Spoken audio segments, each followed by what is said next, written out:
So what if the very things that make you look like an incredible leader on paper are actually exactly what's quietly destroying your company from the inside out? Yeah, that is a really uncomfortable question to start with. It is, but think about it. I mean, we're totally conditioned to look at a hard-driving, fast-moving executive and just automatically see competence. Oh, absolutely. We Yeah. see decisiveness and speed, and we just assume things are going well. Right. But today, we're going to look under the hood of that assumption. We're going to explore how those exact traits often disguise a system that's running purely on fear. Fear and artificial urgency, which forces us to ask, are you actually driving performance or are you just driving your people into the ground to, look good on a quarterly dashboard? Yeah. And the distinction between those two is incredibly thin, Yeah, especially in high-pressure environments, right? the line blurs constantly. It really does. And that tension, that's the core of our deep dive today.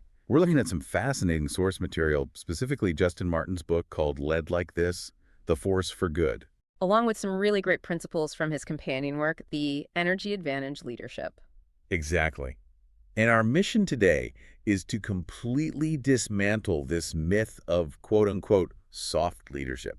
Because for a lot of ambitious professionals listening to this, being a force for good sounds It like, sounds like a luxury. yes, it sounds like something you only do during a highly profitable quarter. Right, like, oh, we have extra budget, let's treat people well this month. Exactly. It doesn't sound like a strategy for when the market is volatile or, when the board is demanding immediate cuts. We tend to treat humanity in leadership like it's just an HR initiative, like a nice to have. But the counterintuitive reality that we're unpacking today is that leading with humanity isn't soft at all. Not even a little bit. It is actually the most rigorous, demanding, and sustainable form of leadership effectiveness there is. The best leaders flat out refuse that false binary between driving results and protecting people. They Yeah. just won't choose. No, they don't. And I think we need to get right into the mechanics of why that false binary even exists in the first place. Let's do it. Yeah. Because nobody sits down at like a strategy offsite and says, hey, let's build a toxic fear-based culture today. Right. They don't plan it. Good leaders, really smart people, they just get trapped in this. And the source material points to something called the seduction of speed. The seduction of speed. I love that phrasing. Yeah, organizations don't drift into bad leadership, they sprint into it. Speed is incredibly seductive because, well, in the absence of a clear strategy, velocity looks like progress. Oh, wow. Velocity looks like progress. That is so true. Right. So imagine a CEO or a middle manager facing a really volatile market. The board wants reassurance. The investors are getting anxious. And in those moments of high anxiety, stillness looks like failure. Exactly. If you take a week to gather data or build consensus or, assess the human toll of a pivot, people think you're weak. You're not acting fast enough. Right. So leaders substitute clarity with speed. They just fire off directives. They launch 10 new initiatives. Demanding immediate action on all of them. Yeah. And it creates this flurry of movement that temporarily soothes the executive anxiety. It's like a biological shortcut, isn't it? Because if I need my team to move fast, well, building trust takes weeks. Oh, it takes months sometimes. Earning actual buy-in takes real conversation. But if I just use fear, I can get everyone sprinting by Tuesday. Yep. Because fear bypasses understanding entirely. It goes straight to compliance. Like an override switch. It literally is. At a neurobiological level, when a leader leverages fear, whether that's a direct threat to someone's job or just a really intensely anxious, pressured tone, they activate the threat detection system in their team's brains. The amygdala takes over. The amygdala completely takes over. Long-term strategic thinking, creativity, collaboration, all of that literally shuts down. Those are prefrontal cortex functions, right? Exactly. The brain forces this narrow, localized focus just on survival. Fear basically answers one single decisive question for the employee. Which is what? What happens if I don't comply? That's all they're thinking about. Man, it's like relying on a massive sugar rush for energy. That's a great analogy. You eat the candy bar, and for 20 minutes, your metrics jump. Everyone is running around, the Slack channels are blowing up, it looks incredibly productive. But the crash is biologically inevitable. Yeah, you're left way more depleted than before you even started. But, here is the friction for you, the listener, especially if you are in middle management right now. Right, the reality of the middle. If the system rewards that visible, fast-paced action, like if your VP praises you for getting rapid numbers on the board, how do you resist that seduction? It's incredibly hard. Because if you choose to slow down and build trust, You risk looking incompetent to the people who control your career. And that right there is the defining trap of middle management. Resisting that pressure requires a leader to differentiate between true urgency and artificial urgency. Okay, wait, let's break that down. True versus artificial urgency. Because urgency itself is necessary. Yeah. Oh, for sure. Urgency is a vital component of business. But true urgency invites ownership. It connects the rapid effort to an actual meaningful outcome. So the team understands the stakes. They understand the stakes, they understand the timeline, and crucially, they understand why the speed is required in that specific moment. And I imagine true urgency respects human capacity, too. Exactly, because it acknowledges that sprinting requires eventual recovery. You can't sprint forever. Whereas artificial urgency, that's just pure adrenaline. Yeah. It's a culture where absolutely every single email is marked high importance. Everything is an emergency. Artificial urgency completely skips meaning and jumps straight to consequence. The timeline is non-negotiable, but if you ask anyone on the floor why, no one knows. They're just doing it because they were told to. Right. The stakes feel deeply personal and punitive rather than collective. When everything is urgent, nothing is truly important. So the team just learns to triage survival rather than, actually investing in deep, meaningful work. Exactly, which leads right into what the book calls the illusion of control. The illusion of control. So as the environment gets more chaotic because of all this artificial urgency, leaders just grip the steering wheel tighter. They grip it so tight, they demand to be copied on every single email. They require like 3 layers of approval for a basic $50 expense. Because ambiguity feels really dangerous to an anxious leader. It's terrifying to them. They micromanage to soothe their own nervous system. It has nothing to do with the team's competence. Wow. But we have to look at the mechanical downstream effect of that grip, right? Because tightened control doesn't actually create stability. No, it creates dependency. It completely destroys the team's judgment. How so? Because every single time a leader steps in to solve a problem that the team could have handled or demands an unnecessary approval, they are removing a repetition from their team's decision-making muscle. Oh, that makes so much sense.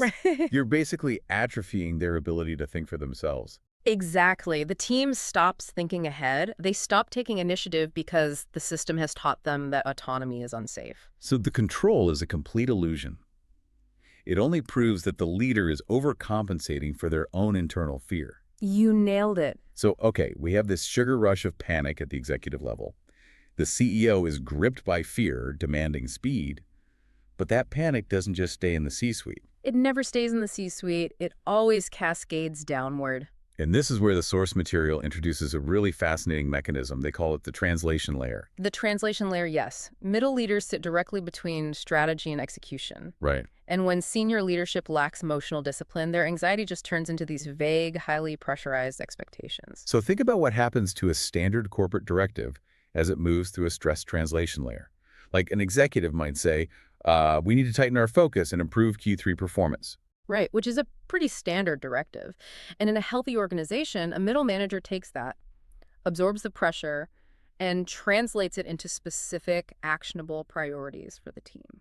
But if that middle manager is functioning in a state of artificial urgency, if they're operating on fear, they don't have the bandwidth to translate. They just strip away all the nuance. So by the time that directive actually reaches the front lines, it's not a strategy anymore. No, it's a threat. It becomes, hey, do whatever it takes to hit this number by Friday, or heads will roll. Wow. It's this phenomena of compliance creep. And the really insidious thing here is that good leaders, they don't wake up on a Tuesday and decide to abandon their core values. They don't actively choose to become toxic managers. No, they simply run out of bandwidth. Cognitive load rises, decision fatigue sets in, and the brain aggressively prioritizes relief. So when a leader is forced to constantly guess if a vague executive directive is like a light suggestion or a fireable mandate, they just default to safety. They start enforcing policies they fundamentally disagree with, and they do it without offering any context to their team. Because gathering and providing that context takes emotional energy that they just no longer possess. Exactly. They stop advocating upward entirely. Which manifests perfectly in what the text calls alignment theater. I love this concept. Anyone who has worked in a corporate environment knows the exact feeling of this room. Oh, we've all been in this room. The executives present a massive, aggressive new plan on a Zoom call. Everyone smiles, everyone nods. There is absolutely no debate. None. On the surface, it looks like a highly unified, decisive team. But underneath the surface, Underneath, it is agreement without understanding and compliance without commitment. It is silence mistakenly categorized as buy-in. yeah. When people are afraid, or honestly just too exhausted to fight, they just perform alignment. They nod along. And the absolute proof that it's just theater is the meeting after the meeting. Oh, yes. The meeting after the meeting. You leave the official Zoom room, and 3 seconds later, your phone is just lighting up with private Slack messages. Yep. You pull your team into a quick huddle, and you offer the ultimate managerial apology. You say, look, I know this makes absolutely no sense. I know this timeline is completely impossible, but my hands are tied. Leadership wants it done. And the source material draws a really hard line at that specific phrase. My hands are tied. Why is that phrase so dangerous? Because the moment a leader reaches the point of apologizing for decisions and claiming powerlessness, their advocacy has officially died. Wow. They are no longer influencing the direction of the organization. They are merely managing the impact of other people's decisions. They've transitioned from being a leader, acting as a force for good, to just being a passive conduit for executive fear. Precisely. Okay, let me play devil's advocate for a second here. Because if you are a middle manager listening to this, aren't you just supposed to execute the company's direction? That's a fair question. I mean, you don't get the luxury of agreeing with every single decision the CEO makes. So where is the line between alignment theater and simply being a good professional team player who executes the play that was called? It's a tough balance. It feels to me like a leader needs to act like a selectively permeable cell membrane. You know, you let the necessary strategy and the nutrients through to your team, but you have to filter out the toxic stress and unnecessary panic. The cell membrane analogy is incredibly accurate. Right, because if you filter out everything, you're not doing your job. True. But here's where it gets complicated in real life. A biological membrane operates on physics. A middle manager operates on emotion. Yeah. Being a team player means you commit to executing the strategy.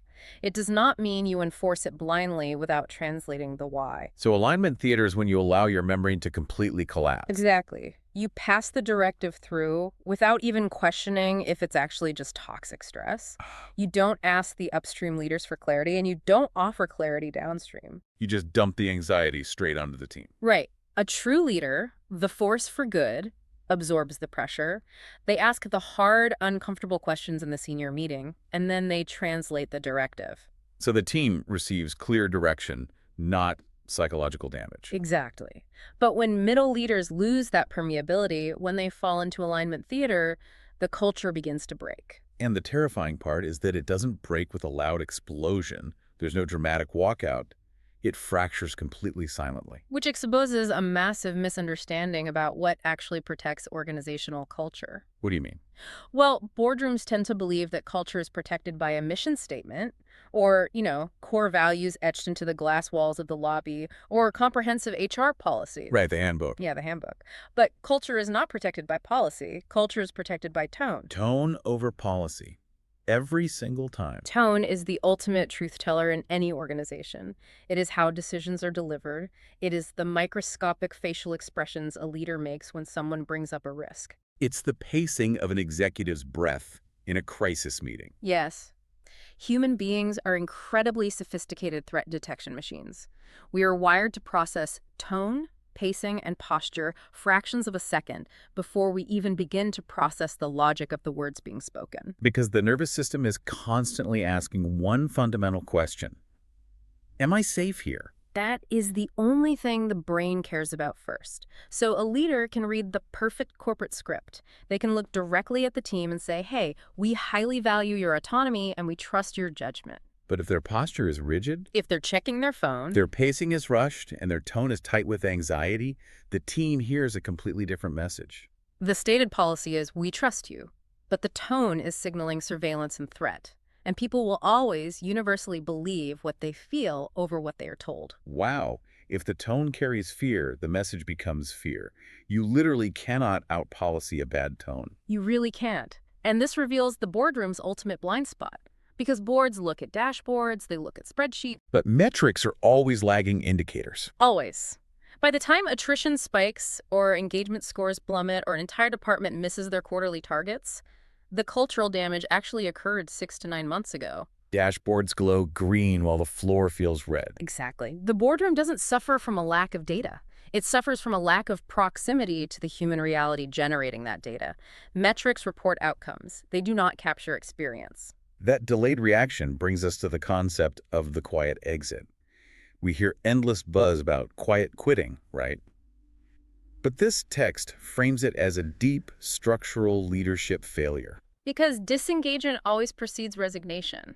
It's never a sudden event. Right. No one wakes up on a random Thursday, deeply invested in their work, and suddenly decides to just stop caring. It is a slow, methodical withdrawal of discretionary effort, and the ultimate danger of the quiet exit is that it hides perfectly inside acceptable performance. That's the scary part. The employee is still showing up to the Zoom calls. They are still meeting their baseline deadlines. From the perspective of the lagging metrics, they look completely fine. But internally, their curiosity has been replaced by mere compliance. They stop offering innovative ideas. They stop debating. You can actually hear it happen if you listen to the language. The ownership language disappears, right? Yes. Yeah. The shift goes from we need to fix this process to they want us to fix this process. The employees stop seeing themselves as a co-creator of the system and start seeing themselves as a subject of it. And this is exactly where leaders get it wrong. The quiet exit is not an employee attitude problem. It's not a generational work ethic issue. It is a leadership visibility problem. Leaders miss the quiet exit because they're obsessing over the lagging metrics and completely ignoring the leading indicator. Which is human energy, tone, and the quality of friction in the room. Meaning, the most dangerous sound in a company is not people arguing. No, it's not. It's not a heated debate over strategy. It is total silence.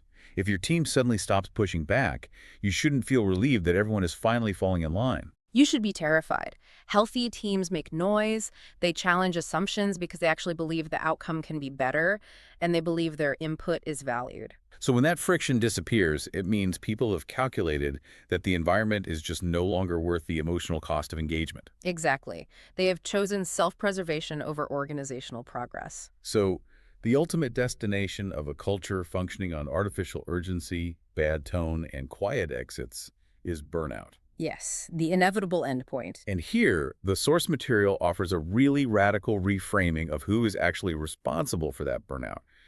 It challenges a deeply entrenched corporate narrative.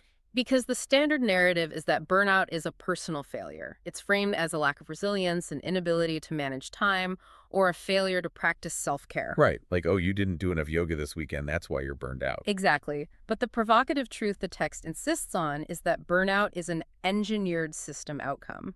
If you design a system that demands infinite output from finite human resources, the system will eventually break the resources. Burnout is a leadership failure. Let's break down exactly how that system is engineered, because the text details 3 specific drivers of burnout, and they go way beyond just working too many hours. Okay, what's the first one? The first is unmanaged cognitive load. Which means what, practically? Unmanaged cognitive load is what happens when leaders constantly introduce new priorities without ever removing the old ones. It is relentless context switching. Yes. An employee is trying to execute a deep strategic project, but they are bombarded by 80 Slack messages an hour, all demanding immediate responses. So their working memory is constantly overloaded. Decision fatigue becomes their baseline operating state. They aren't just physically tired, their prefrontal cortex is continuously depleted. Wow. Okay, and the second driver is chronic urgency, which we touched on with the artificial urgency discussion earlier. Right.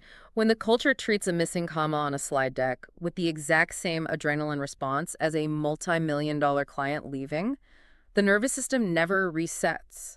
Because stress is meant to be an episodic biological response to a specific threat, followed by recovery, right? Exactly. In a system of chronic urgency, stress becomes structural. The body is flooded with cortisol indefinitely. And the third driver is invisible emotional labor. This is the one that rarely gets talked about because you can't put it on a timesheet. You really can't. Invisible emotional labor is the immense energy people spend absorbing organizational tension. It is the mental gymnastics required to manage a highly erratic leader's mood swings. It's the effort of protecting downstream outcomes while dealing with upstream chaos. It drains massive amounts of capacity before the employee even opens their laptop to do their actual job. And all of this is amplified by 2 really toxic cultural elements: conditional care and hero culture. Conditional care is so manipulative. It really is. It's the manager who says, absolutely, your mental health is a priority. Take time off, recover. But only after we hit this impossible Q3 target. It teaches the team that flexibility and well-being aren't actual values. They are rewards for suffering. And hero culture reinforces this exact dynamic. When a company publicly glorifies the person who worked 85 hours, slept under their desk, and sacrificed their weekend to save a poorly planned project. They are sending a very clear message. They are teaching the entire organization that the fastest way to matter, the only way to be recognized, is to bleed for the company. It normalizes structural harm. It completely does. So the intervention has to come from the leader. Pressure, like water, always flows downhill unless someone builds a dam to absorb it. The leader must be the buffer. They have to take the heat in the senior executive meeting so the team doesn't have to. They have to filter that chaos into clear, manageable direction. But, and bringing in the companion book, The Energy Advantage Leadership here, there is a massive practical problem. If the leader is acting as this heavy-duty shock absorber, taking all the hits, who protects the leader? Right. A shock absorber takes enough force, it eventually snaps. It snaps and it shrapnels right into the team. A depleted leader helps absolutely no one. The energy advantage leadership fundamentally argues that a leader must treat their own energy as a critical, finite resource, not a personality trait of endless endurance. You have to audit your energy leaks. And the biggest leaks aren't usually the workload, are they? No, they're not. The leaks are internalizing problems you cannot control, constantly anticipating conflict, or masking your own fear. It's the classic airplane analogy. You have to put your own oxygen mask on first, otherwise you pass out and you're useless to the person next to you. Recovery for a leader is not a luxury vacation once a year. It is daily structural maintenance. Because if a leader fails to regulate their own nervous system, they will inevitably transmit their exhaustion and anxiety directly to their team. They will become the very source of the artificial urgency they were supposedly trying to buffer against. Okay, so if artificial urgency, unmanaged cognitive load, and depleted leadership destroy a team, what actually sustains it? That's the million-dollar question. If I am protecting my energy and I am buffering my team from the boardroom chaos, what environment am I actually trying to build? The answer in the source material is emotional safety, but we need to define this really carefully. Yeah, because I think safety gets misconstrued as lowering the bar, like giving everyone a trophy. Exactly. But the most surprising realization of this entire deep dive is that emotional safety actually raises standards. This is deeply counterintuitive for leaders who came up through traditional command and control hierarchies. The entrenched myth is that trust invites complacency. We assume that if people aren't a little bit afraid, they will slack off. But emotional safety is not a padded room. It is not an environment of endless grace where deadlines don't matter. So how does the book define it? Emotional safety is defined simply as clarity without threat. Clarity without threat. Okay, how does that practically change behavior on a team? It removes fear as the primary operating system, which allows truth to surface. Think about a fear-based culture. When a project goes off the rails, what happens? People hide the data. They massage the numbers. They delay giving the bad news until it's a full-blown catastrophe because they are terrified of the punishment. But in an emotionally safe culture, people tell the truth earlier. Yes. They raise their hand and say, hey, this initiative is failing and here is why. Because they trust that the leader will attack the problem, not the person who brought the problem. But how do you hold people accountable without intimidating them? Like if someone consistently misses the mark, how does a force for good handle it without reverting to fear? Accountability without intimidation relies on separating behavior from identity. Oh, that's good. You correct the specific action, not the character of the employee. Instead of saying, you are failing at this role, or you never pay attention to the details. You say, this specific outcome fell short of the standard we agreed to. Let's look at the process.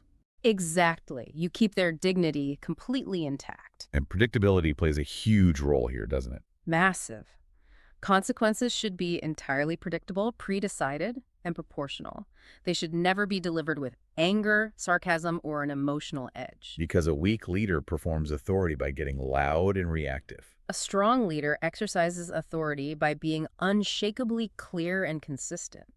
When your team knows exactly what happens if a standard is missed, accountability becomes a neutral conversation about performance. not a terrifying display of power. And this is exactly where trust acts as a literal performance multiplier. Because in a low-trust, fear-based environment, the actual work is buried under the friction of optics. The friction of self-protection is the biggest hidden cost in modern business. Just consider the sheer amount of paid hours wasted when people are managing perception. They write a simple email but spend 20 minutes debating who to CC and BCC to create a paper trail to cover their own back. They document everything instead of just making a decision. They wait for consensus because standing alone is just too dangerous. All of that is friction. Trust eliminates it. When an employee knows they won't be crucified for a good faith mistake, they move with incredible speed. They execute cleanly. It's basically like putting a speed limit on your best people. If you use intimidation, they will only drive exactly as fast as they need to avoid getting a ticket. Their entire focus is on managing the risk of punishment. But trust is like giving them the keys to a race car on a wide-open, highly secure track. They will push the limits, they will innovate, and they will go vastly faster than you could ever demand them to go. Simply because they know the road is safe. They know the guardrails are secure. Discretionary effort, that extra 20% of thought, creativity, and resilience cannot be commanded. It can only be volunteered. Imposed standards require you to constantly enforce them, which is exhausting. Internalized standards, built on a foundation of trust, sustain themselves. But to build that open track, to create that perimeter of safety, a leader has to secure the borders. And that means pushing back on the enormous pressure coming from above. This is arguably the hardest, most perilous part of being a force for good. Leading up. Leading up tests every single principle we've discussed. The corporate system is generally designed to punish restraint and highly reward immediate compliance.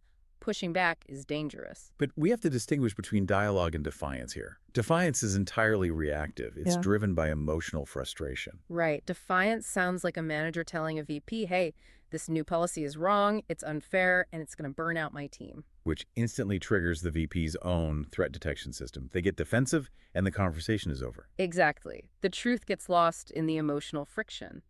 Leadership, however, is intentional. Dialogue is strategic. So instead of defiance, a leader using dialogue says, help me understand what success looks like for this new policy, because based on the data and the current capacity, here is the downstream impact I am anticipating. You frame your pushback in the language of outcomes, not grievances. You present a systemic risk, not a personal complaint. You translate the frontline reality into executive language without diluting the truth. But that requires immense emotional control. Because you have to stay steady when they inevitably say no.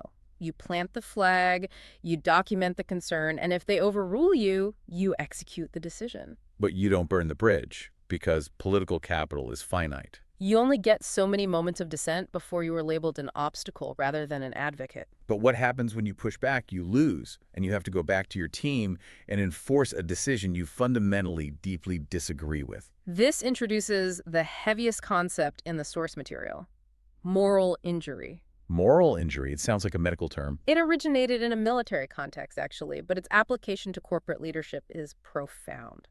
How does it happen in an office? Moral injury occurs when leaders know the right thing to do, but feel repeatedly forced by the system to enforce decisions they believe are wrong, harmful, or unethical. It is the demand to prioritize obedience over integrity. Exactly. It's the psychological toll of internal dissonance. It is a profound form of self-betrayal. And the exhaustion it causes is far worse and far more damaging than working an 80-hour week. You can recover from a heavy workload with some sleep. You cannot sleep off the weight of misalignment. The body keeps the score. Leaders suffering from moral injury become cynical, impatient, and numb. And this is exactly where fear thrives. Fear convinces you that this awful discomfort is just the unavoidable price of leadership. It asks you to compromise just a little bit at a time. And it ultimately asks you to cross the line. The source material is adamant that there is a line you must never cross. What does that line look like? Fear will always, eventually, ask you to abandon your people first. It will frame your team as risks to be managed or line items to be cut, rather than human beings to protect. It will ask you to shorten your one-on-one conversations, to withhold vital context, to look the other way on toxic behavior, and to prioritize speed over clarity. And the most dangerous part is that fear relies on repetition. It whispers to you, I'll just do this once to survive this terrible quarter. Once things calm down, I'll go back to being a good leader. But temporary decisions become permanent behaviors. The line you cross today becomes your starting point tomorrow. And part of crossing that line is the choice to stay silent. In leadership, silence is never neutral. Silence is always interpreted. When a leader stays quiet in the face of a harmful decision, an unrealistic expectation, or a toxic peer, the team does not think, oh, they are just gathering more information. No, the team interprets that silence as direct endorsement. Silence becomes permission. It teaches everyone watching that your stated values are entirely situational. If you are listening to this right now, this demands a very serious reflection. What is your non-negotiable? What is the one specific thing you would rather get fired for than comply with? Because if you don't define that line right now while things are relatively calm, the immense pressure of the system will draw it for you later. And it will draw it in a place you never thought you'd be willing to stand. It is the ultimate test of leadership stewardship. When the pressure peaks, do you protect your own comfort and career optics, or do you hold the line for the people actually doing the work? We have covered incredible ground today. Let's synthesize exactly what we've discovered. We set out to dismantle the myth that being a force for good is a soft, naive, accommodating approach to leadership. Instead, we've seen that it is the absolute highest, most rigorously disciplined form of effectiveness. It requires the immense strength to absorb pressure so your team doesn't have to function in a state of chronic artificial urgency. It requires maintaining a highly regulated, steady tone when everything around you is on fire. It means holding incredibly high standards, but doing it with clarity instead of intimidation. And it means having the courage to advocate upward, translating defiance into strategic dialogue. It is undeniably the hardest way to lead. It takes more energy, more discipline, and more emotional regulation than simply defaulting to fear and speed. But it is the only way to build an organization that is durable. The source material leaves us with a profound reframing of legacy. Most people think their legacy is what they achieve. You know, the revenue targets they hit, the product launches they execute, the promotions they secure. But true leadership legacy is what persists after your direct pressure is removed. If you stepped away tomorrow, how would your team function? Exactly. If you left the room, would your team continue to operate with honesty, fierce ownership, and courage? Or would they instantly revert to self-protection, hiding mistakes, and internal chaos because the enforcer is no longer there to make them comply? Your legacy is not the numbers you hit. Your legacy is the culture, the capacity, and the emotional safety you leave behind. Your legacy isn't the numbers you hit, it's the culture you leave behind. It turns out, leadership isn't anything like diagnosing a broken server or reading a binary error code.